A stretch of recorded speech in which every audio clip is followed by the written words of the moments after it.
아멘. 오늘 저는 여러분들과 함께 한국교회사 계속해서 진행하고 있습니다. 이제는 목사님들을 한 번씩 알아봤는데요. 이제 한국교회에도 정말 훌륭한 분들이 많이 계세요. 한국교회가 위기이고 또 한국교회가 어렵고 힘들다라고 말을 하지만 우리 한국교회는 찾아보면 든든하고 또 좋은 목사님들이 아주 많이 계십니다. 그리고 건실합니다.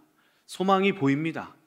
우리가 뉴스를 보면 안 좋은 일들만 보여서 그게 크게 보여서 그렇지, 우리가 눈을 잘 씻고 분별을 해서 이 세상을 바라보면은 정말 성실하시고 좋은 목회자들 분들이 여전히 계시고 한국교회는 희망이 있습니다. 그래서 여러분들이 계속해서 한국교회에 정말 좋은 목사님들이 많이 계시는구나 하는 것들을 같이 또 찾아보면 좋을 것 같습니다. PPT를 한번 띄워보실까요?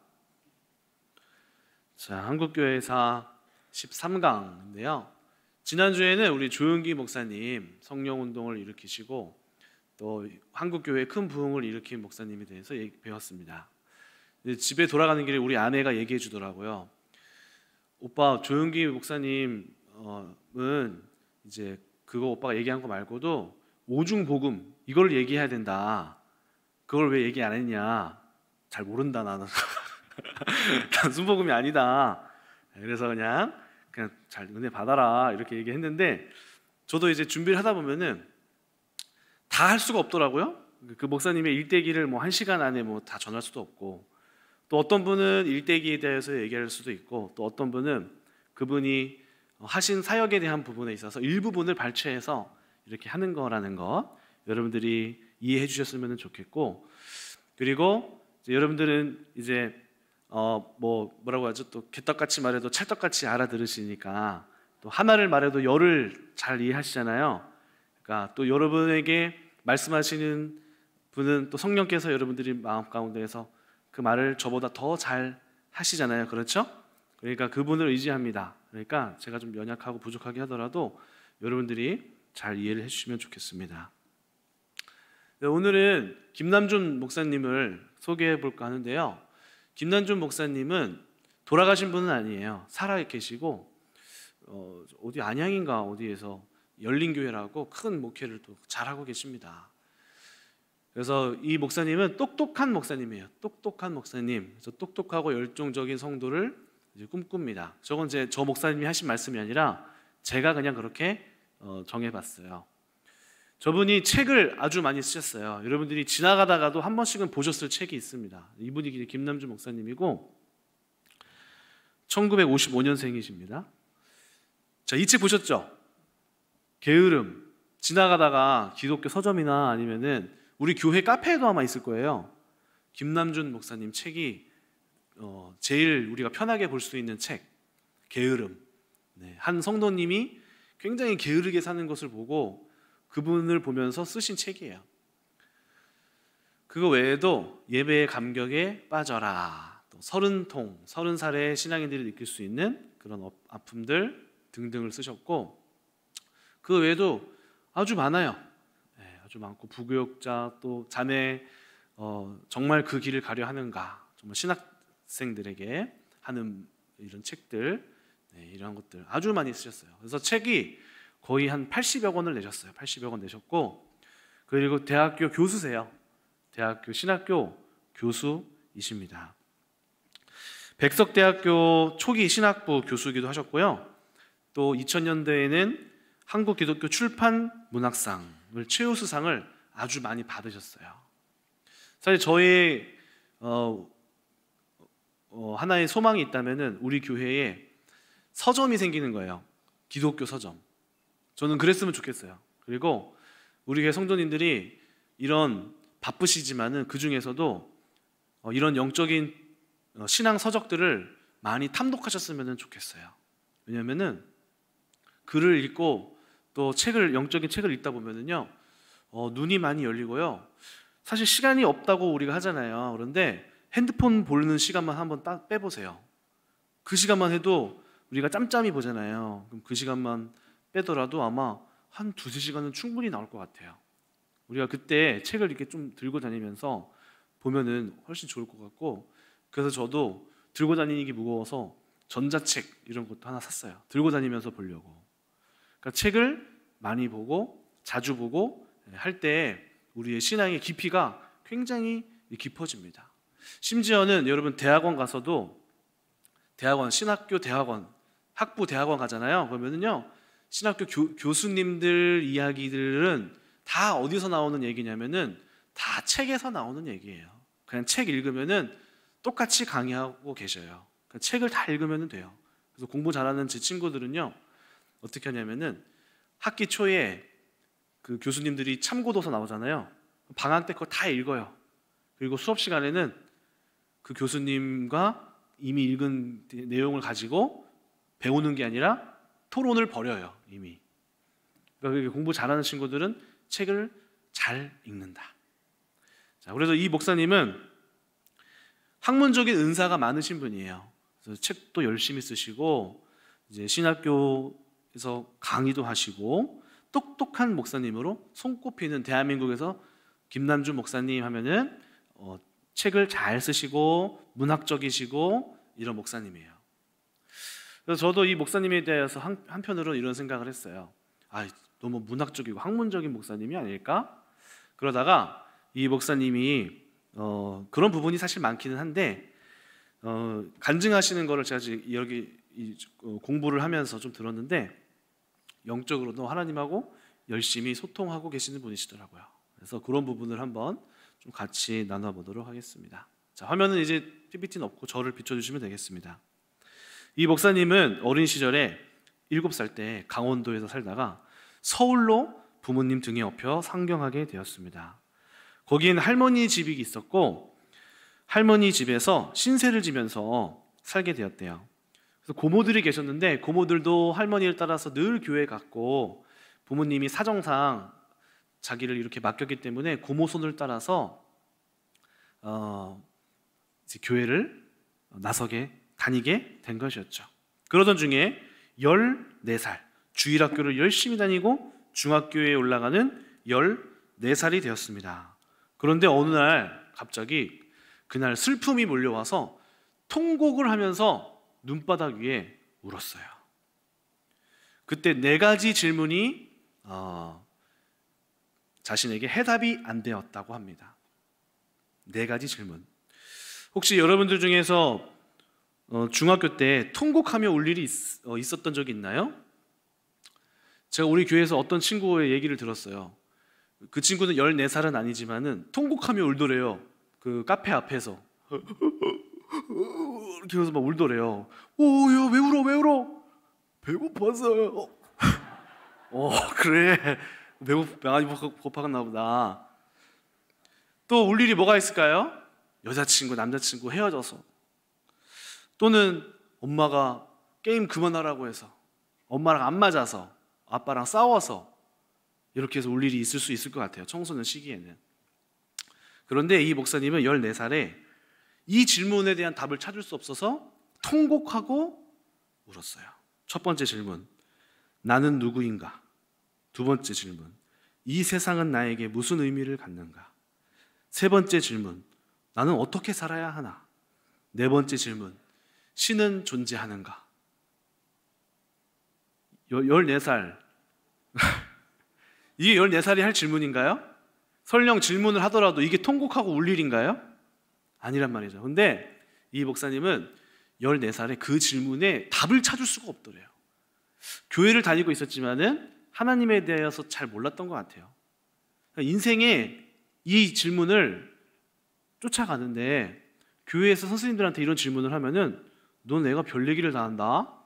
면박이나 주시고 답을 잘 안 해주시고 친구들한테 이런 얘기를 하면은 너 왜 엉뚱한 소리를 하니? 난 배고파서 눈물이 나는데 이런 이야기를 하니까 도저히 자기 인생에는 이런 답을 찾을 수가 없었어요. 그래서 이 생각이 너무 강력하게 자기를 사로잡았어요. 그리고 나는 도대체 누구지? 나 왜 살지? 난 도대체 내 삶의 목적이 도대체 뭐지? 신은 과연 있는가? 하는 이런 질문에 답을 못 찾고 펑펑 울다가 그날 마음에 결심을 내렸습니다. 교회를 가지 않고 나는 무신론자가 돼야겠다. 신은 없다. 아니, 신은 있다고 한들 내 인생에 간섭할 권리가 없어 라고 마음속에 선언을 하고 그 뒤로 할머니가 교회를 가라고 해도 교회를 가지 않았습니다. 그랬었던 이유가 있었는데요. 초등학교 5학년 때 어머니가 자기를 떠나서 멀리 다른 데로 가셨어요. 그러니까 이혼의 아픔이 있던 거죠. 어린 나이에 버림받음을 경험을 한 것입니다. 그래서 고통과 상실을 경험하였고 그 마음속에서 그런 질문을 하게 되면서 점점 왜 내가 이런 고통을 받아야 할까? 이 삶을 도저히 받아들일 수가 없고 너무나 고통스럽고 괴로운 거예요. 그러다가 나는 누구지? 내가 왜 이런 삶을 살아야 하지? 하는 질문 속에서 결국에는 하나님을 떠나는 선언을 하게 됩니다. 그런데 무신론자가 된 14살의 이 목사님은 마음속에 큰 부담을 갖게 돼요. 그래, 난 이제 하나님 없이 하나님 안 믿을 거야. 나는 하나님은 없어 하고 하나님을 떠나니까 오히려 마음이 가벼울 것 같았는데 더 무거워지더래요. 여러분들은 어떻게 생각하세요? 교회 다니면은 뭐 술도 먹지 말래, 뭐 조심하래요, 어디 가지도 말래요, 막 억지하는 것 같죠? 떠나면 어떨까요? 떠나고 싶죠? 떠나면 좋을 것 같죠? 무신론자로 하나님은 없어 하고 떠나볼까요? 떠나면 자유가 있을 것 같죠? 그런데 이 목사님은 떠났는데 신은 이제 없으니까 자기에게는 가장 확실한 믿을 수 있는 존재는 누구였을까요? 자기 자신뿐이었어요. 하나님은 없잖아요. 자기 이제 무신론자는 하나님은 없는 존재예요. 거짓말이에요. 하나님은 없어. 그 자그럼 이제 어떻게 살아야 되지? 한번 여러분 상상해 보세요. 자, 하나님을 떠났어요 이제. 자, 하나님 없이 한번 살아볼까? 그럼 어떻게 살아야 되지? 벌써부터 혼동이 오잖아요. 그렇죠? 이 세상에 뭐가 진리지? 그래서 이 목사님은 가장 믿을 만한 건 나 자신이었고, 나 자신이 갈피를 잡으려면은 세상에 있는 진리들을 탐구해야만 했어요. 그래서 책을 읽기 시작했어요. 세상에서 말하는 정확한 것을 붙잡아야 했기 때문에 책을 미친 듯이 읽었어요. 그러다가 처음에 읽다가 여러 가지를 막 생각 없이 막 읽다가 어디로 빠지게 됐냐면은 문학책을 읽게 됐습니다. 문학책. 이 문학책을 읽다 보니까 자기 친구들은 인생에 대하여서 막 내가 질문을 해도 이상한 질문에 게임하러 가자, 놀자 하는데 자기랑 수준이 안 맞는 거예요. 넌 이상하다. 어른들도 너 이상한 질문을 하냐? 그냥 가서 맛있는 거나 먹어라. 이렇게 하니까 자기가 이상한 존재인 줄 알았어요. 그런데 문학책을 읽다 보니까 고통, 인간의 고뇌, 슬픔, 번뇌, 아픔, 이런 것들이 줄줄이 나열되어 있는 거예요. 주인공들의 삶이. 이 문학책을 읽으면서 이 목사님은 어린 시절에 빠져들게 됐습니다. 그리고 이 책을 읽으니까 위로가 되는 거예요. 자기랑 비슷한 삶을 사는 사람들이 너무 주인공 소설책들이 문학책 속에서 많은 거예요. 그렇게 책 속에 빠져들어갔습니다. 그런데 그러면 그럴수록 현실과는 멀어져 갔습니다. 그렇게 5, 6년이 지났어요. 고등학생이 되었습니다. 문학책을 많이 통달했어요. 그러니까 어떤 결론이 나냐면은 문학 작품을 읽어도 공감이 되기는 하지만 답이 안 나오는 거예요. 너무 마음에 내 아픔의 고통과 번뇌와 슬픔과 고통, 인간의 고통, 이 인간의 이 고뇌와 번뇌를 문학책에서는 공감을 해주는데 답은 안 나와요. 문학책은 공감은 되지만 답이 없네? 다음으로 넘어가야겠다. 그래서 철학으로 갔습니다. 철학. 그래서 고등학교 때 철학책을 읽다가 어디에 빠지게 됐냐면은 실존주의 철학이라는 것에 빠지게 됐어요. 실존주의는 19세기 1차 세계대전 이후 그리고 2차 세계대전 전에 발생한 사상인데요. 대략적인 이 실존주의 철학의 내용은 이거예요. 나 개인 안에서 본질을 찾아야 한다. 내 안에 모든 진리가 담겨 있다. 기존에 있는 사상, 이론? 아니야, 필요 없어. 인간은 이 우주에 혼자 던져진 존재일 뿐이야. 내가 내 안에서 나라는 존재를 발견해내고 찾아내야 돼. 라는 것이 이 실존주의 철학이에요. 그래서 인간은 개인의 차원에서 철저히 개인의 자유와 개인의 선택을 존중해주는, 그리고 경험주의적인 철학의 이 시작이 바로 이 실존주의였습니다. 그래서 니체, 또 사르트르, 하이테커라는 철학자들의 책들을 열심히 읽어갔어요. 그런데 그 실존주의의 출발은 바로 어디서 나온 거냐면 인본주의에서 시작된 거기 때문에 무신론이 기반이 돼 있어요. 무신론. 신은 없음에서 학문이 출발되는 거예요. 그러다 보니까 이 사람이 책을 읽으면 읽을수록 무신론으로 무장이 되는 거예요. 신은 없어. 그래. 나라는 존재에서 나의 주관을 찾아야 돼. 내 자아가 어떤 존재인지 내가 경험하고 나를 통해서 출발되어져야 되고, 사람들과의 대화를 통해서 나라는 존재를 알아가야 하고, 나의 자유와 개인의 선택이 중요해. 이런 것들을 막 해나갔습니다. 사실 스스로에게. 그 당시 가장 후회되는 일이 있었는데요. 그것은 뭐냐면은 자기 동생이 열심히 교회를 다니고 있었대요. 그런데 그 동생이랑 순수하게 대화했대요. 야, 너네 하나님은 왜 이렇게 비겁하냐? 왜 있으면 보여주지 왜 안 보고 믿는 자가 복이 있다고 하냐? 왜 신은 비겁하게 자기가 빠져나갈 통로를 다 만들어 놓냐? 너의 주체성을 좀 가지고 살아라. 이렇게 대화를 하다가 동생이 신앙을 버렸어요. 동생이 신앙을 버렸어요. 그게 자기 인생에서 제일 후회되는 일이래요. 그리고 나중에 목사님이 된 이후 다시 전도했대요. 야, 미안하다. 그게 아닌 것 같다. 그래서 지금 자기 동생이 자기 이제 목사님 교회 장로님이 되셨대요. 어쨌든 끊임없이 이 무신론을 향하여서 살아가는 거죠.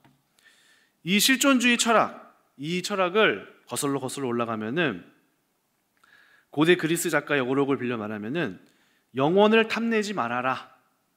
그리고 호라티우스라는 시인이 이런 얘기를 했죠. 카르페 디엠 들어보셨나요? 현재를 즐겨라. 그렇죠. 또 요즘에 아시는 말들, 욜로 무슨 TV에서 욜로 인생 이렇게 막 나오잖아요. 욜로가 뭐지? 이것은 단어의 줄임말인데요. You only live once. 인생은 한 번뿐이니 네 멋대로 살아라. 한 번뿐인 인생 즐겨라. 또 GD 노래 이런 거 있잖아요. 영원한 건 절대 없어. 이런 얘기는 했죠.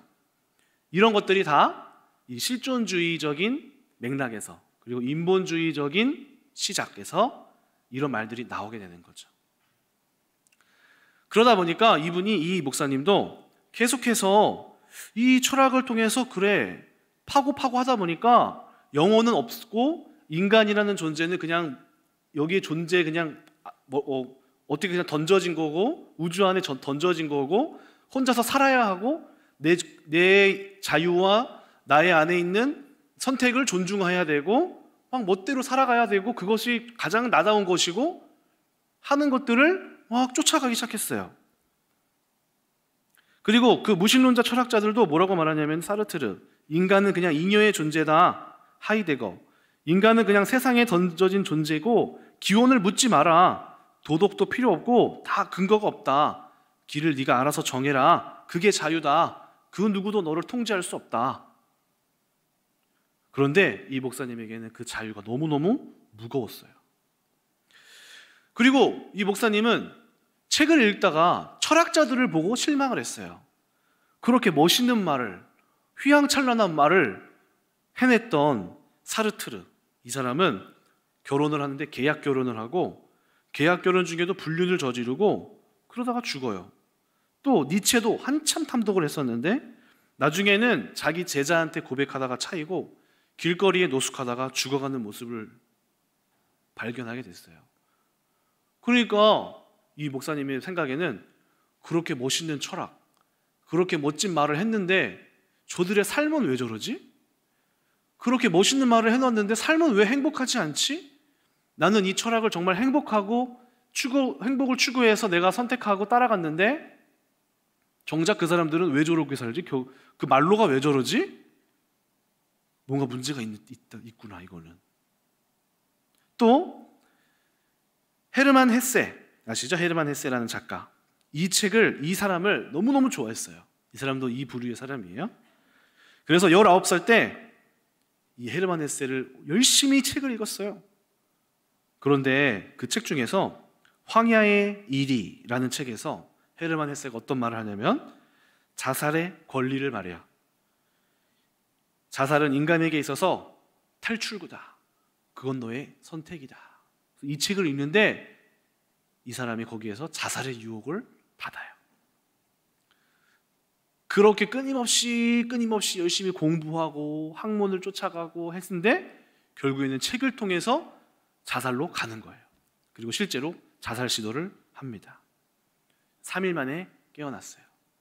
3일 만에. 근데 너무 슬펐대요. 깨어나자마자 눈물을 흘렸대요. 왜 그랬을까요? 내가 이렇게 살고 싶지 않는 세상에 내가 다시 태어나다니.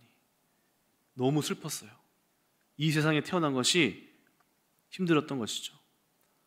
그렇게 그런 인생을 살아가다가 이 목사님이 공무원 시험을, 인생을 어쨌든 다시 살아났으니까 살아가는 중에 공무원 시험을 하다가 이분이 낮에는 시끄러워서 공부를 못하고 밤에 공부하게 했습니다.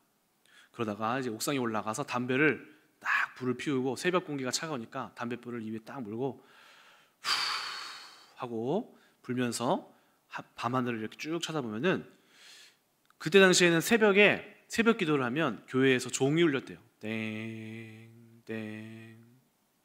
그런데 담뱃불을 이렇게 푸 불면서 땡땡 하는데 어느 날 그 소리가 자기 마음에 깊은 평안,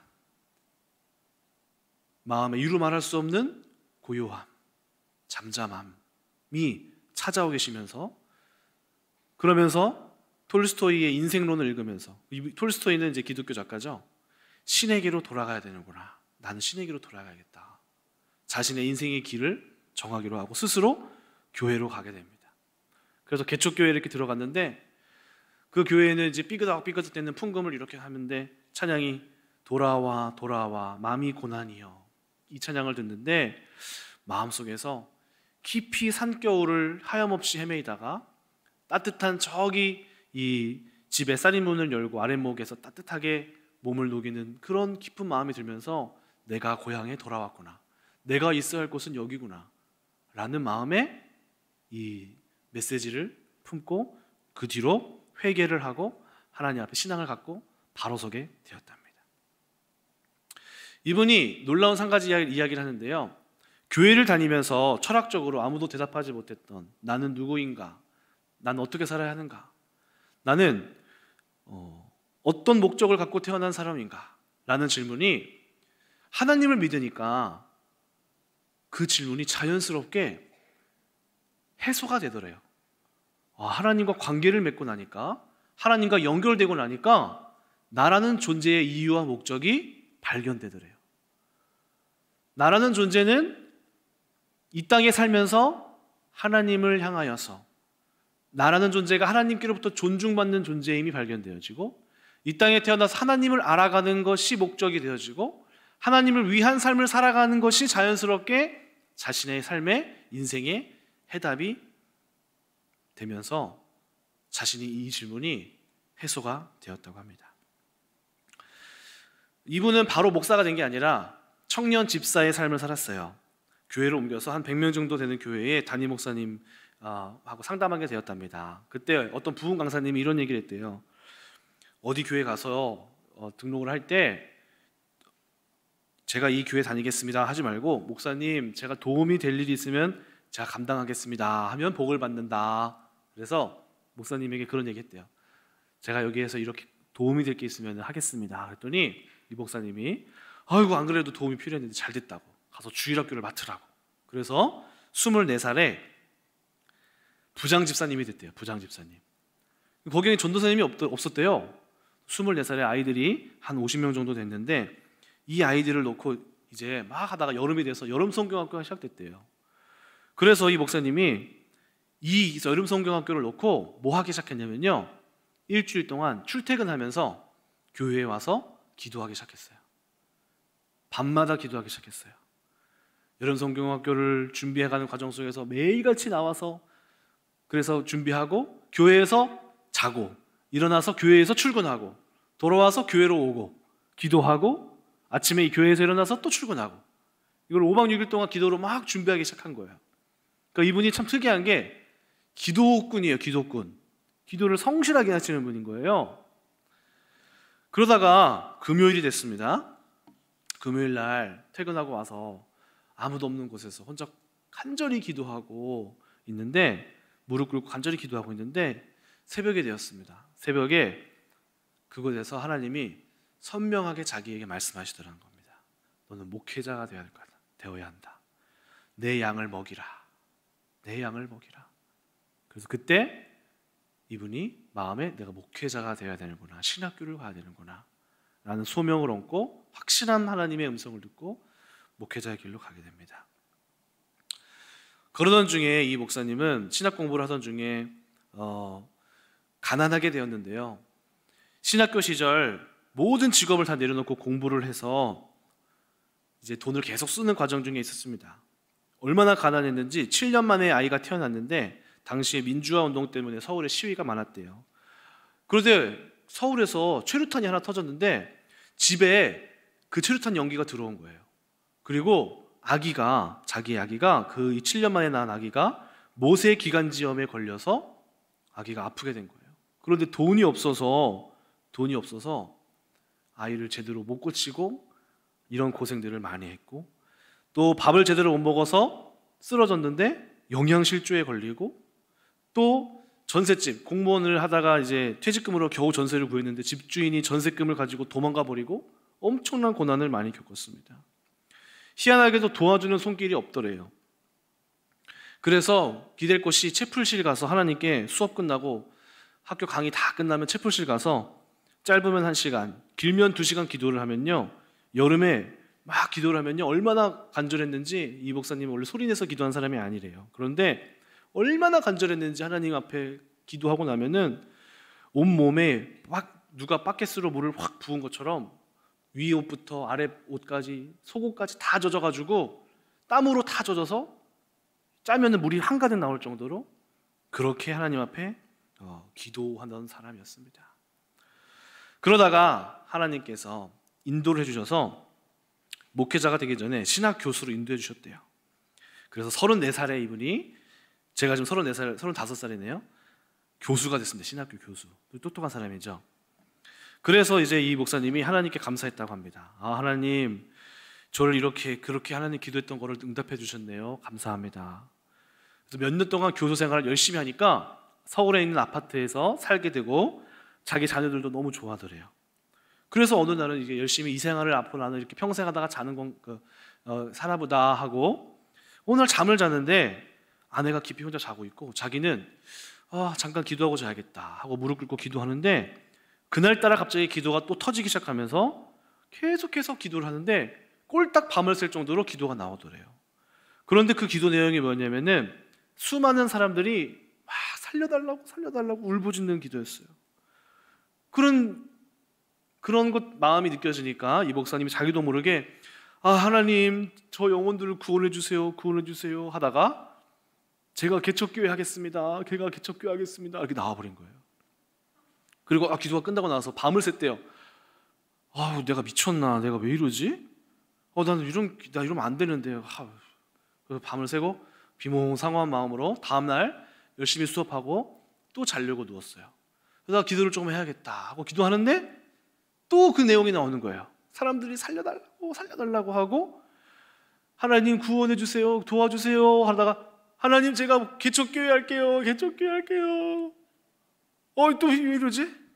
그렇게 3일을 연속으로 하니까 이 목사님이 이건 하나님이 나를 부르시는구나 마음속에 결단을 하고 아내한테 말했대요. 여보,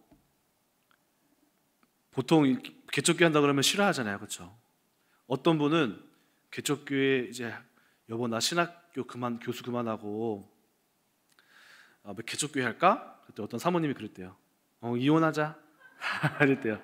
이혼하자. 그만큼 어려운 거라는 거죠. 근데 이 목사님 사모님한테 얘기했대요. 여보, 내가 기도를 하는데 하나님이 나 개척교회 하라고 하신 것 같아. 어떡하지? 그랬더니 이 사모님이 어떻게 하셨게요? 만세! 이렇게 했대요. 만세! 여보, 나는 교수의 아내로 사는 것도 편하고 좋은데 나는 너무 그걸로 부족했어. 나는 목회자의 아내로 사는 게 더 좋을 것 같아. 기초교회 하자. 그래서 그렇게 교회가 시작되었다고 합니다.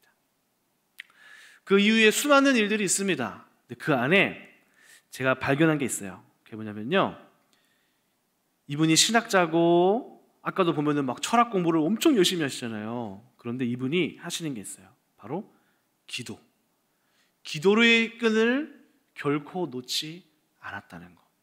또 기도로 자신의 삶을 인도받고 있었다는 것. 오늘 제가 아모스 3장 7절을 한 이유도 바로 그와 같습니다. 다시 한번 읽어볼까요? 주 여호와께서는 자기의 비밀을 그 종 선지자들에게 보이지 아니하시고는 결코 행하심이 없느니라. 하나님의 사람들, 하나님이 쓰시고자 하는 사람들, 하나님이 선택하고 부르셔서 자신의 일을 맡기기를 원하는 그것이 목회자가 됐든 성도님들이 됐든 누가 됐든 간에 하나님의 사람들에게는 특징이 있습니다. 그것은 뭐냐면요, 하나님은 자신의 일을 자신의 사람들에게 말씀하시고 보여주신다는 거예요. 아브라함을 볼까요? 아브라함이 자기 뜻대로 가나안 땅에서 내가 하나님 나라를 위하여 민족을 이루겠습니다라고 누가 시작했나요? 하나님이 한 것 아닙니까? 아브라함이 혼자서 그걸 할 수 있었나요?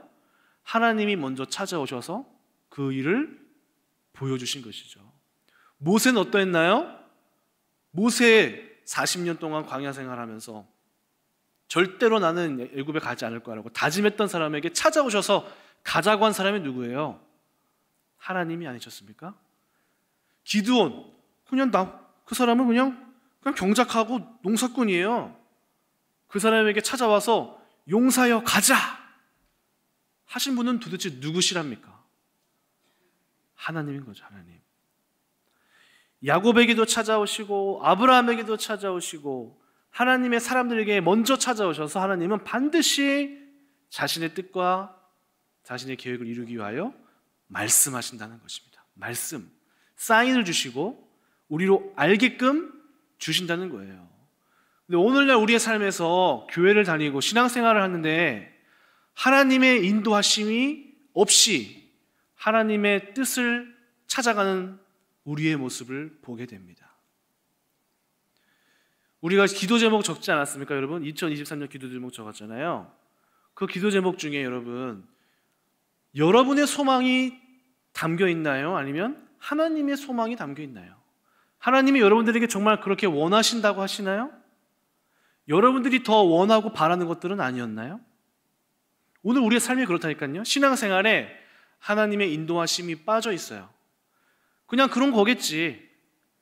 그런가 보다.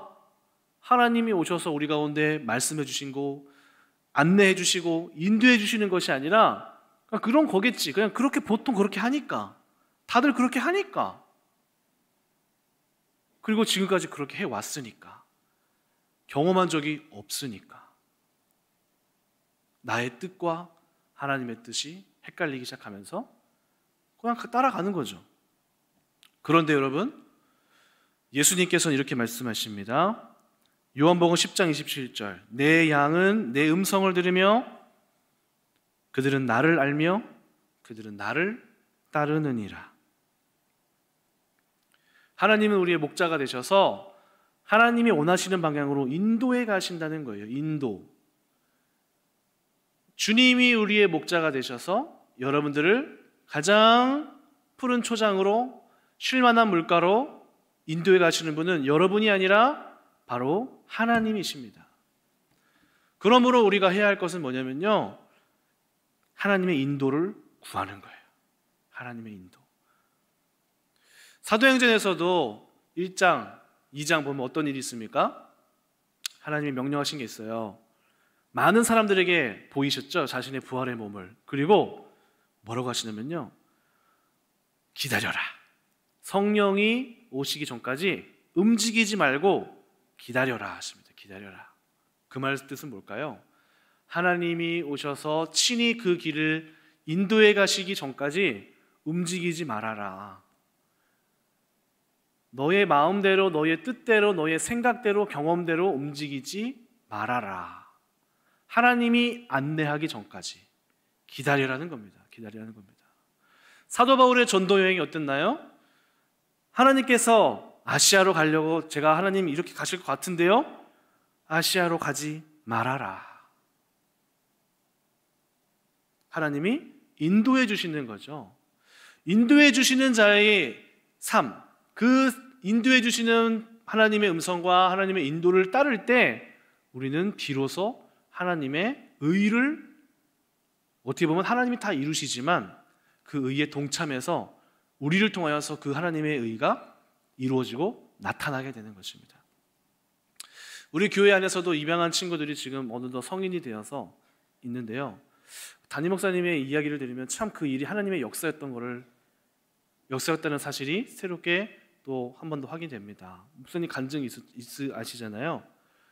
이렇게 운전하고 가시는 길에 하나님이 갑자기 찾아오셔서 막 슬프게 눈물을 흘리시고, 그리고 고아와 또 과부를 보여주시면서 누가 더 슬프냐, 누가 더 힘들 것 같니, 하나님 이 세상에서 누가 더 슬픈 사람이 누구니, 고아와 과부, 그 중에 누가 더 힘들 것 같니? 과부들은 그래도 살아갈 힘이 있지만 고아들은 이 땅에서 살아갈 힘이 없어요. 또 목사님의 삶도 충분히 그것들을 공감하실 수 있는 삶을 사셨기 때문에 그 마음에서 시작된 것이 우리 교회에 있는 많은 또 청년들과 저희의 자녀들이, 아이들이 이 교회 안에 지금 하나님을 알아가며 성장하게 된 그 시작, 하나님이 시작하셨고 안내하셨기 때문에 그 일들이 하나님의 의를 이루게 되는 것입니다. 하나님은 그렇게 가시적으로도 우리 마음속에서 충분하고 충만하게 보여주시기도 하지만은 또 어떻게 말씀하시나요? 환경으로도 말씀하시고 우리의 마음의 깊은 감동으로 말씀하십니다. 또 하나님의 말씀으로 우리 가운데 찾아와 주세요. 저 같은 경우도 신학교를 갈까 말까 고민하던 그때에 정확하게 저한테 주신 말씀이 있어요. 로마서 11장 29절 말씀. 하나님의 은사와 부르심에는 후회하심이 없느니라. 그 말씀을 읽는데 이 말씀은 저한테 굉장히 강력하게 다가왔어요. 은사와 부르심. 동주야, 나는 너를 불렀어. 그리고 후회하지 않을 거야. 저한테 그렇게 다가왔어요. 저는 그럴 자격이 없는데요. 저는 그 교회에서 열심히 신앙생활하는 형 누나들보다도 완전히 망신창이인 삶을 살았던 사람이었어요. 근데 후회하지 않으시다고 하셨어요. 제 마음속에는 이것이 제가 신학교를 가기로 한 중요한 제 마음의 감동이었습니다. 확신이었습니다. 하나님의 인도였습니다. 결혼을 할 때도 중요한 선택을 하게 되겠죠. 이 선택에 있어서도 하나님의 인도하심이 있었는데요.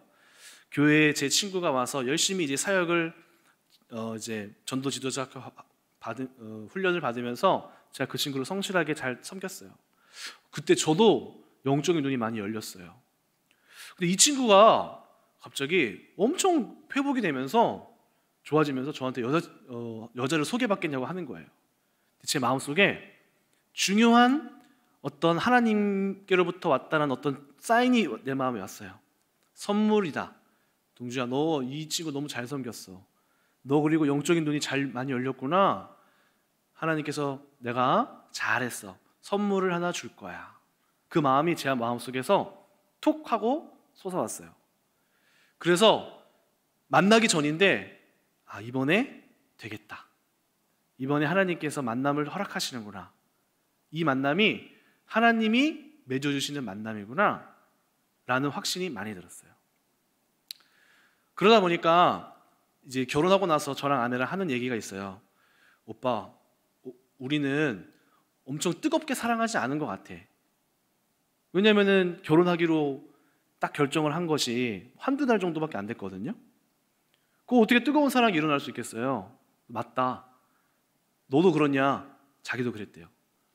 나도 엄청 뜨겁게 오빠를 막 사랑하고 그런 건 아니었는데, 연애의 감정은 아니었는데 마음속 한구석에 결혼한다. 이 사람이구나. 내가 결혼할 사람은 이 사람이구나 라는 확신이 있었대요. 그래서 그걸 엄마한테 얘기한 적이 있대요.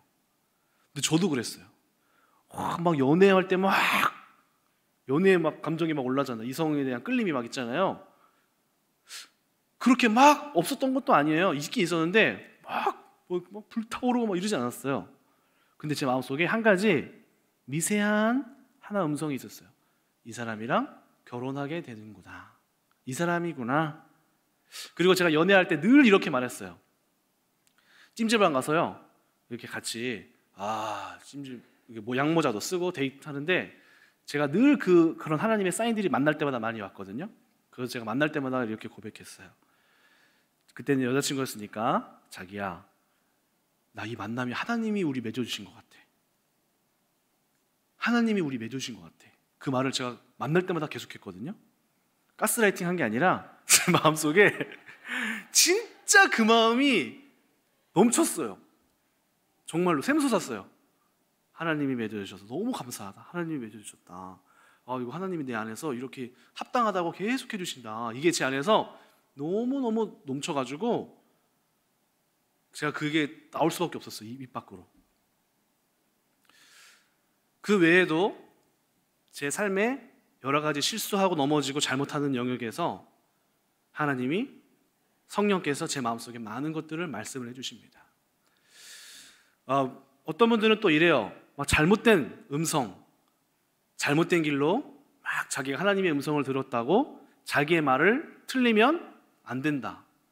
막 이렇게 잘못된 음성을 가지고 막 자기의 뜻이 하나님의 뜻인 것처럼 몰아가시는 분들도 계시는데요. 그것은 굉장히 위험한 것입니다. 아론의 아들들이 여호와의 불을 잘못 다루다가 그 불에 본인들이 휩싸였어요. 그리고 죽었습니다. 우리는 그런 두려움으로 하나님의 음성을 주의 깊게 살펴야 합니다. 하나님의 뜻, 나의 뜻이 혼동돼서 내 안에서 하나님의 뜻인 것처럼 느낌적으로 내 생각을 하나님의 뜻으로 감싸서 주장할 때가 있단 말이죠. 훈련이 안 돼서 그러는데요. 가장 먼저 하나님이 우리 가운데 해주시는 정확한 말씀은 바로 여러분과 저의 안에 있는 죄에 대하여서 말씀하시는 것부터 시작입니다. 그것이 되지 않고서는 내가 하나님의 은사와 이렇게 하나님께서 하셨어, 내 말이 다 맞아, 절대로 틀립니다. 그 사람 말은 듣지도 마세요. 허탕입니다. 거짓입니다. 하나님은 우리 가운데 가장 많이, 그리고 가장 초보적으로도, 그리고 아주 자주 계속해서 우리에게 해주시는 말씀은 여러분 안에 있는 죄에 대하여서 거부하시는 말씀이에요. 그것부터 훈련되어져야 합니다. 그것이 하나님의 음성이에요. 그것이 충분히 훈련된 사람이 하나님의 음성을 분별할 수 있는 것입니다. 그 이외에는 어떠한 말도 할 수 없어요. 그 다음은 무엇일까요? 그 다음은 하나님께서 여러분들 마음속에서 이렇게 교훈적으로 깨닫게 해주시는 말씀들, 이런 말씀들을 하나씩 하나씩 해나가면서 하나님이 여러분들에게 말씀해 주시는 것입니다. 또 그리고 나서는 성품이죠. 성품이 온전하지 못한 그릇은 하나님의 은사가 오더라도 담아내지 못하고 도리어 이 불에 휩싸여서 스스로 무너지게 됩니다. 그래서 성령의 은사 9가지 열매는 성품적이에요. 성품적. 이것들이 충분히 완성된 자들의 하나님의 인도하심, 역사하심은 정확합니다. 요한복음 7장 17절 말씀과 18절 말씀을 읽고 오늘 마무리하겠습니다. 요한복음 7장 17절.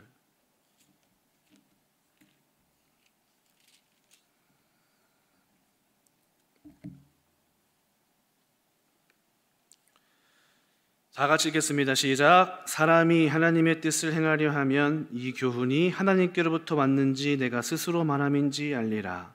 스스로 말하는 자는 자기 영광만 구하되 보내신 이의 영광을 구하는 자는 참되니 그 속에 불의가 없느니라. 17절 보세요. 사람이 하나님의 뜻을 행하려 하면 이 교훈이 하나님께로부터 왔는지 내가 스스로 말하는지 이미 스스로 알 수 있다. 여러분 안에 계신 성령께서 이미 그것이 여러분으로부터 나온 욕심인지 하나님께서 주신 말씀인지 이미 여러분 안에서 분간되어지어야 한다는 것이고 여러분에게는 그럴 능력이 있다는 것이에요. 그래서 제가 사모님한테도 예전에 그 미국으로 유학 가려고 막 할 때 사모님이 저한테 하신 말씀이 있었어요. 네 안에 계신 성령의 음성을 들어! 문을 푹 닫고 나가셨어요. 아니 나도 기도해서 결정한 건데 나도 대학교 대학원까지도 나오고 다 열심히 이렇게 기도도 안 했겠어요. 거기 가는데 기도도 엄청 열심히 하고 했는데 내가 뭘 잘 못 들었다고 자꾸 이러냐. 그러면서 가만히 기도를 하는데 내 욕심에서 나왔음을 내가 스스로 발견하기 시작했어요. 이거 하나님의 뜻이 아니고 순전히 다 내 욕망 덩어리, 내 욕망과 내가 원하는 것뿐이었어요.